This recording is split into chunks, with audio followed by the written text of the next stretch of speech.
नमस्कार साथियों, आप सभी का आपके इस नए वीडियो में एक बार फिर से स्वागत है। तो साथियों, आज की इस वीडियो में हम बात करेंगे कक्षा 12वीं की बोर्ड परीक्षा, जो कि आज 24 मार्च से शुरू हो चुकी है। तो साथियों, साइंस वालों के 4 अप्रैल से शुरू होगी और 10th की 31 मार्च से शुरू होगी। तो साथियों, आप बोर्ड परीक्षा में एक अच्छा स्कोर किस प्रकार से प्राप्त कर सकते हो, उसके लिए आज के इस वीडियो में मैं कुछ टिप्स बताऊंगा, जिसको आप फॉलो करके बोर्ड परीक्षा में एक अच्छा स्कोर आप बना सकते हो। ठीक है साथियों, चलिए वीडियो को शुरू करते थे। तो साथियों, Rajasthan board exam time management tips बताएंगे हम। तो ऑब्जेक्टिव में पूरे नंबर आपको रिजल्ट अच्छा बनाएगा।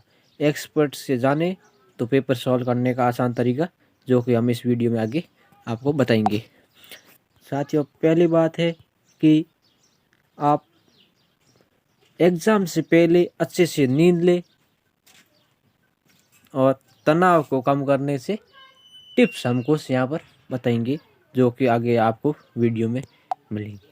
साथियों, सबसे पहले हम बात करते हैं राजस्थान बोर्ड की 12वीं की परीक्षाएं आज से शुरू हो रही हैं। अब तक आपने जो भी याद किया उसी पेपर में लिखना है। उम्मीद है सभी स्टूडेंट ने बहुत अच्छे से तैयारी की होगी। परीक्षा के दौरान कुछ छोटी छोटी बातों का भी ध्यान रखना जरूरी है। स्टूडेंट को किसी प्रकार का तनाव नहीं लेना चाहिए, इससे एग्जाम में बेहतर स्कोर किया जा सकता है। सबसे ज़्यादा ज़रूरी है कि एग्ज़ाम फोबिया से बाहर निकालना, मतलब दिमाग में एग्ज़ाम के बारे में ज़्यादा टेंशन नहीं लेनी। अक्सर स्टूडेंट के दिमाग में डर बैठ जाता है कि बोर्ड एग्ज़ाम है, लेकिन किसी भी सूरत में घबराने की ज़रूरत नहीं है। बोर्ड एग्ज़ाम के डर से बाहर आए और एक्सपर्ट के बताए हुए टिप्स को फॉलो करें, ताकि आप एक अच्छा पेपर दे सकें। बोर्ड एग्ज़ाम में कोरोना की महामारी को देखते हुए सिलेबस भी 30% कम कर दिया है। तो साथियों, सबसे पहले हम बात करेंगे कि बोर्ड की कॉपी में किस प्रकार से आप शुरू करें, एग्ज़ाम की एंट्री किस प्रकार से ले। तो साथियों, इसके बारे में 15 मार्च को बोर्ड ने एडमिट कार्ड जारी कर दिए हैं। इसके नीचे पूरी गाइडलाइन को अच्छे से पढ़े। तो सबसे पहले साथियों, आप पूरी गाइडलाइन को अच्छे से पढ़ ले, दिशा निर्देश को पूरा पढ़ ले अच्छे से, ठीक है। उसके बाद सेंटर पर पहुंच पर अपना रूम नंबर देखे और अपने रूम में जाए। सिर्फ जरूरी चीजें ही साथ ले जाए, अन्यथा गैर जरूरी साथ न लेकर क्या का साथ ले जाना है, क्या नहीं ले जाना, वो भी हम आगे बताएंगे।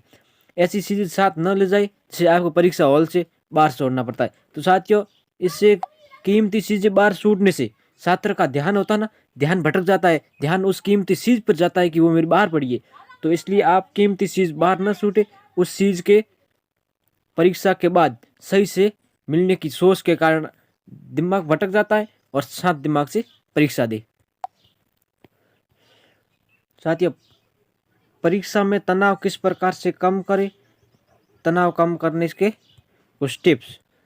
साथियों, इसके लिए आपको जंक फूड खाने से बचे और केवल हल्दी और हल्का खाना खाकर पेपर देने जाए। इससे आप शुष्क रहेंगे और नींद भी नहीं आएंगे। परीक्षा हॉल में पेपर सॉल्व करने से पहले दोनों आंख बंद करके गहरी सांस ले। सांस में कुछ क्षण के लिए रोके और सांस को कुछ क्षण के लिए रोके, फिर रिलीज करें। सभी छात्रों को इस बात का ध्यान रखना चाहिए कि 10वीं और 12वीं की बोर्ड परीक्षा के मार्क्स उसकी पूरी जिंदगी नहीं है। यह आपको विशेष ध्यान रखना चाहिए कि आगे बहुत एग्जाम आते जाते रहेंगे, इसलिए आप ज़्यादा टेंशन न लें। सिर्फ अपनी तैयारी पर भरोसा रखें और पेपर सॉल्व करें। आगे हम बात करेंगे कॉपी में तो सबसे पहले साथियों, कॉपी में ओवर राइटिंग से बचे। आप ओवर राइटिंग की वजह से अपने नंबर कटवा लेते हो, तो इसलिए सबसे पहले आप ओवर राइटिंग से बचे। सबसे पहले रोल नंबर लेके, ठीक है साथियों, और ओवर राइटिंग ना करें। रूम नंबर लेके क्लास और डेट मीडियम को भरना जरूरी है। एक नज़र में सभी चीज़ों को सही से भरना।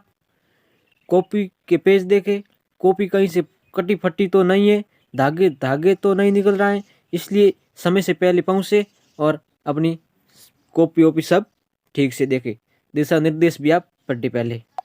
तो पेपर को अच्छे से पढ़े, डरे नहीं। सबसे मेन बात है, जो आप मन में से आप डर को निकाल दीजिए। सबसे पहले पेपर को अच्छे से पढ़ना, फिर उसे हल करना। सबसे पहले ऑब्जेक्टिव प्रश्न हल करना। सबसे पहले ऑब्जेक्टिव प्रश्न, लगभग 10 नंबर के ऑब्जेक्टिव प्रश्न आते, तो सबसे पहले ऑब्जेक्टिव प्रश्न करें। कोशिश करें कि सभी प्रश्नों का उत्तर एक क्रम में दे। इसके बाद सबसे ज़्यादा नंबर वाले प्रश्न हल करना शुरू करें। जिस प्रश्न में आप अटक जाते हो ना, तो उस प्रश्न को कुछ देर के लिए रोक दे, उसको आप बाद में छोड़ दे, उस पर समय बर्बाद ना करें। यदि आपको सही से प्रश्न नहीं आता है तो आप उस पर अपना समय बर्बाद ना करें। जो आपको सही आता है ना, उस क्वेश्चन को आप करें। जिसका उत्तर आपको अच्छे से पता है उसी को हल करें, दिमाग में टेंशन नहीं होगी। ठीक है साथियों, ऑब्जेक्टिव में पूरे नंबर इस तरह ले। तो ऑब्जेक्टिव पूरे नंबर आप किस प्रकार ले सकते। ऑब्जेक्टिव प्रश्न आपकी पाठ्य पुस्तक की थ्योरी में से पूछे जाते। अगर थ्योरी से अच्छे से पढ़ रखी है तो आप सभी ऑब्जेक्टिव प्रश्न हल कर अच्छा स्कोर बढ़ा सकते हो। इसमें पूरे नंबर मिलेंगे, यही आपका रिजल्ट बने। साथ ही ऑब्जेक्टिव प्रश्न है ना, वो ही आपका अच्छा रिजल्ट बनाएंगे। तो एक बात का आप विशेष ध्यान रखें कि परीक्षा से पहले एक रात अच्छे से नींद ले। आप परीक्षा से पहले नींद अच्छे से ले। परीक्षा से जस्ट एक दिन पहले आपको किसी भी प्रकार का तनाव नहीं लेना है। रिवीजन करने के बाद रात को जल्दी सो जाए। एक्सपर्ट की माने तो परीक्षा से पहले कम से कम 8 घंटे की नींद बहुत जरूरी है। कितने साथियों? 8 घंटे की नींद बहुत जरूरी है आपके लिए। साथियों, अगली बात हम करें कॉपी में उत्तर कैसे लिखे। साथियों, कॉपी में टॉपिक की हेडिंग है ना, हेडिंग आप सेंटर में डालिए, सेंटर में। नहीं तो आप इधर डालते हो हेडिंग, तो इधर हेडिंग डालने की वजह से क्या है कि कहीं पर कॉपी को यहाँ से बांधते हैं ना, तो बांधते हुए आपका कभी साथ में चला जाता है हेडिंग। हो सकता है आपके वहाँ पर नंबर भी कट जाए। चांस तो कम है, लेकिन क्या भरोसा, कभी हो सकता है ऐसा भी।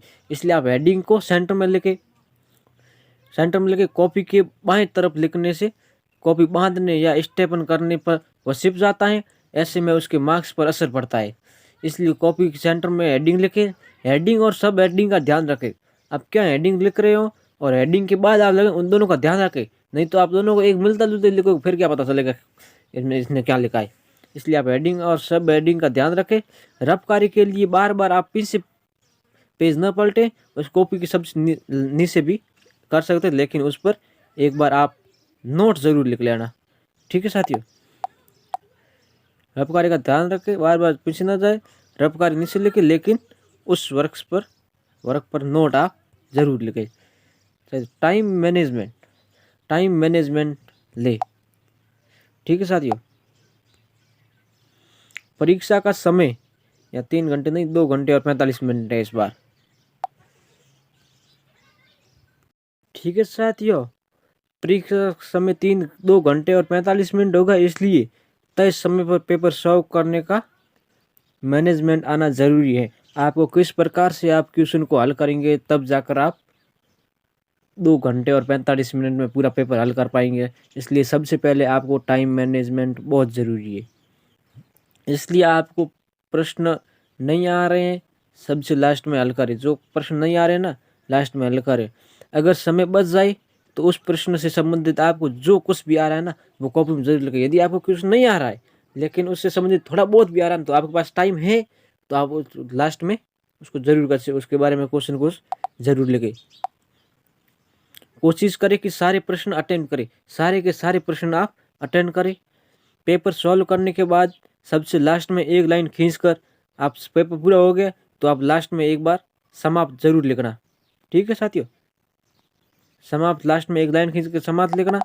और अगर कॉपी में पेज खाली रह जाए ना, तो उस पर आप तिरछी लाइन खींच देना। कोई पेपर खाली रह जाए तो उस पर तिरछी लाइन खींच लेना।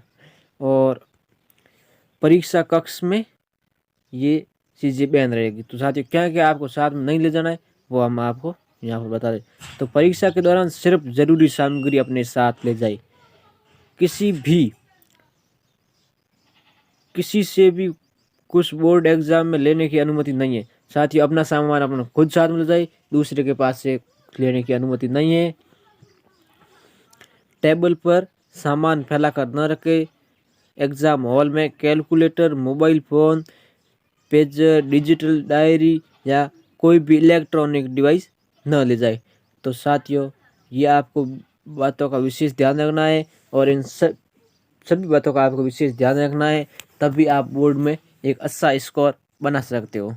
तो साथियों ये था आज का वीडियो। बहुत अच्छा लगा हुआ आपको वीडियो तो वीडियो को लाइक करें, चैनल को सब्सक्राइब करें और कमेंट बॉक्स में ज़रूर बताइए कि आपको वीडियो कैसा लगा। थैंक यू मित्रों, जय हिंद,